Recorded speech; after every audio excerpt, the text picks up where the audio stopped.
Hi, this is Kevin Kraut, Ogden Kraut's son.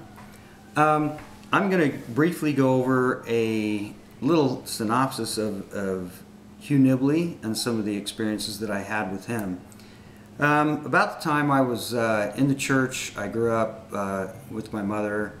My dad was a bad guy, you know, an evil polygamist, whatever. And so I got kind of concerned because I started reading my father's books and I started learning there was a lot of truth in there. Not that my dad was perfect, not that everything that he wrote was absolute truth, but he quoted things, he gave quotes for it, he didn't put as much of his own belief in, he just kind of tried to show people the different verses and then go back and read them themselves. And so I was talking to him one day and I said, yeah, well, I don't know, Dad, maybe, you know, I might need to talk to somebody who knows a little more about this. And he said, why don't you go visit Hugh Nibley? And I said, okay. So I called up Hugh and, yeah, come on in, you know, come visit, I guess the secretary. And he asked and she says, okay.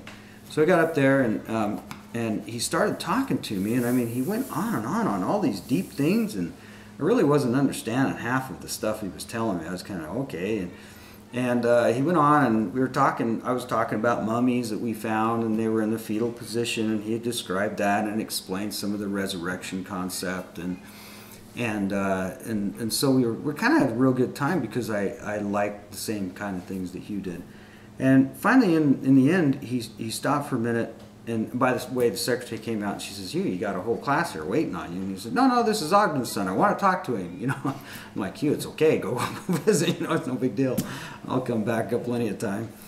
And so anyway, he says, well, you know, we got into some deeper discussions of that. And I said, you know, Hugh, I'm afraid of my father. You know, he's not in church and this and that. And he says, oh, your father can still be saved. Don't worry about it.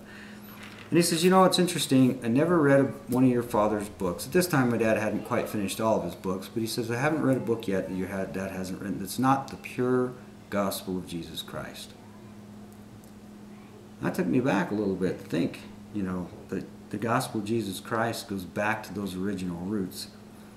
And then he said, you know, a lot of people come in here and they give this,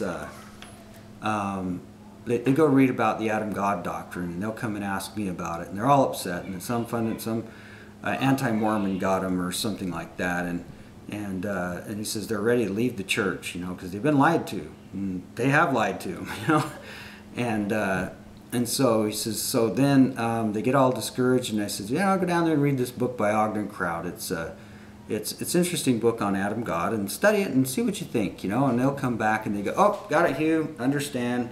He says, then they go back to doing their church callings and take care of their wives, and they go back to doing their things. It answers the question the anti-Mormons present about Adam God. And there's been a big discrepancy all the way through Joseph Fielding and Bruce R. McConkie and, you know, the whole line about this. It was taught by Brigham Young. This is what Dad says. If Bruce McConkie would have just said, yes, that's what Brigham Young taught, we don't believe it today. We don't know if he got it correct, but you know, he tried to cover it up, say we never ever taught it, and then people go find out that he did teach it, and it's all over in journals everywhere, and people are upset, they're angry, they feel lied to, they feel betrayed. How could these great brethren do this to us?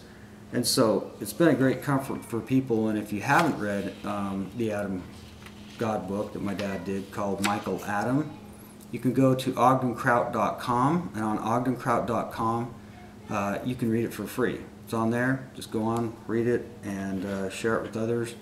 It's meant to be something for everybody to understand.